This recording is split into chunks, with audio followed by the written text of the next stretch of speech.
고난의 시간을 지날 때에 사실 그때는 어떤 위로도 들리지가 않습니다. 성경의 신명기 사가는 고난은 하나님의 심판이요 인과 응보라고 말하고 있습니다. 고난은 죄를 지은 우리를 향한 하나님의 심판이라고 또 인과응보라고 이야기하고 있는 것입니다. 반면에 같은 성경에서도 지혜사가들에서는 고난은 까닭없는 알 수 없는 고난들이 우리의 삶에 찾아온다고 이야기합니다. 욥기가 그렇습니다. 욥기에서 모든 것은 신비라고 이야기합니다. 삶과 존재는 곧 신비입니다. 우리가 다 알 수 없는 깊이입니다. 고난을 통해 하나님 앞에 서게 되는 인간의 모습을 욥기는 그려서 우리에게 보여주고 있습니다. 그러나 우리가 이런 신경의 지식들이 있다고 해서 고난당하는 이들에게 찾아가 너는 죄를 지어서 그래 인과응보야 혹은 아니면 욥처럼 결국 다 잘 될 거야 라고 말한다면 이것은 위로가 아니라 심한 경우에 뺨을 맞는 일이 될 것이고 위로는커녕 하나님은 이상한 존재라는 오해를 만들게 되고 말 것입니다. 신명기 사가도 또 지혜 사가도 결국 그 고난의 삶의 자리에서 그 고난의 이유를 하나님과 씨름하며 끝끝내 붙들어내다 얻게 된 고난의 이유를 말하고 있는 것입니다. 사람은 의미를 묻고 그 의미를 찾는 존재라는 사실을 성경은 증언하고 있습니다. 우리는 그저 함께 울어줄 뿐입니다. 박완서 씨의 한 말씀만 하소서라는 책이 있습니다. 박완서 씨는 의대에 진학한 아들이 있었습니다. 의대에 진학하고 한 번도 말썽과 속썩임을 한 적이 없는 이 귀한 아들이 26이 되던 해에 친구들과 함께 여행을 갔다가 교통사고로 생명을 잃습니다. 박완서 씨는 하나님을 향해 악다구니를 쏟아내며 하나님을 욕합니다. 어찌 죄 한 번 지은 적이 없는 이 귀한 아들을 꽃 한 번 제대로 피워보지 못한 채 데려가실 수 있느냐. 박완서 씨는 눈물로 밤을 지새웁니다. 수도원에 들어가서 박완서 씨는 하나님과 씨름합니다. 그 씨름한 곳에서 어떤 한 사람의 고통을 이야기 듣습니다. 자신의 아들은 이러이러한 병에 걸렸고 또 이러한 고난에 걸렸고 나는 이렇게 해서 힘들고 그 이야기를 듣다 못해 박완서 씨가 이야기합니다. 나는 그런 못난 아들 하나 있었으면 살아 있었으면 좋겠다고.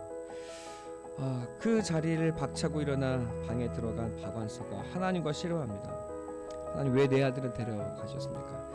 여러분 그 자리에서 드디어 박완서 씨는 하나님께 응답을 듣습니다. 하나님이 대답한 것은 아니라인지 아닌지 그는 확신하지 못하지만 그러나 아들의 죽음의 이유를 그는 그 자리에서 깨닫게 됩니다. 그리고 그 의미를 깨닫게 될 때 하나님의 그 마음을 알게 될 때 박완서 씨는 드디어 식사를 하게 되고 그리고 일상을 회복하기 시작합니다.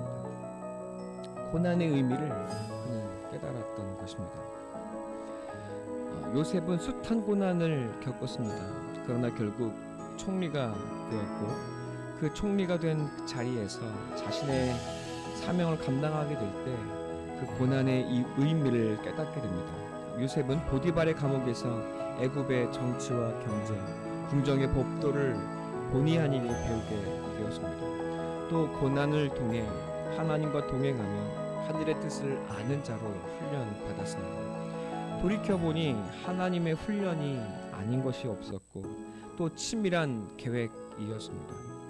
형제들의 술수가 아니라 그마저도 사용하신 하나님의 뜻이요 하나님의 파송이었다는 것을 그는 마침내 인정하지 아니할 수가 없었습니다. 요셉은 자신이 변화된 것처럼 형제들의 변화된 모습을 보고 싶어 합니다.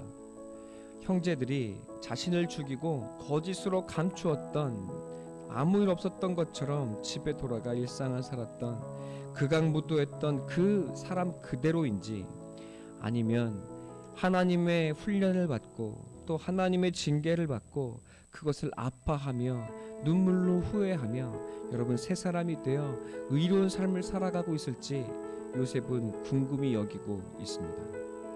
만일 달라진 것이 아무것도 없다면 그들은 용서받을 실력이 없는 것이고, 여러분 또다시 그들이 내가 살겠다고 형제를 버리고 집으로 돌아간다면 그들은 심판을 받아 마땅하게 될 것입니다. 그러나 그들이 참회하고 변화되었다면 요셉과 함께 부둥켜 안고 진정한 하늘의 복을 누릴 수 있는 새 사람으로 이제 용서의 시대를 함께 살아갈 수 있는 사람들이 되어질 겁니다. 요셉은 이 새 시대를 함께 열어가고 싶어하고, 또 그들이 이 용서를 함께 누릴 실력의 사람들이 되었는지를 요셉은 보고 싶어 합니다. 유다는 37장에 우리가 보았던 것처럼 온갖 고난을 그도 함께 받고 있습니다. 어쩌면 요셉보다 더 큰 아픔과 고통을 당하고 있는지도 모릅니다. 유다는 그의 두 아들을 잃습니다. 그리고 그의 삶의 유일한 위로이자 의지였던 사랑하던 아내가 죽었습니다. 또 창녀인 줄 알고 들어갔던 여인은 자신이 외면했던 며느리였습니다. 사람들의 손가락질과 조롱, 비아냥은 덤이었을 것이고, 여러분 사는 것, 숨 쉬는 것은 고통 그 자체였을 것입니다. 그 순간 자신에게 찾아온 이 고난과 고통의 의미들을 그 유다는 도무지 알 까닭이 없었을 것입니다. 이 고난의 연속들로 그의 마음과 그의 삶은 가루가 되지 않았겠습니까? 요셉도 유다도 이 고난의 시간이 하나님께서 나를 빚어가시는 시간이라는 것을 그 순간 어찌 알 수 있었겠습니까? 유다는 44장 마지막에서 동생을 살리기 위해 자신을 내어놓습니다. 평생을 원망했던 아버지를 위해서 내 생명과 남은 삶을 저버립니다. 유다는 진정한 참회와 진정한 사랑을 이루어 가고 있습니다. 그가 스스로 생각하고 스스로 노력했어요.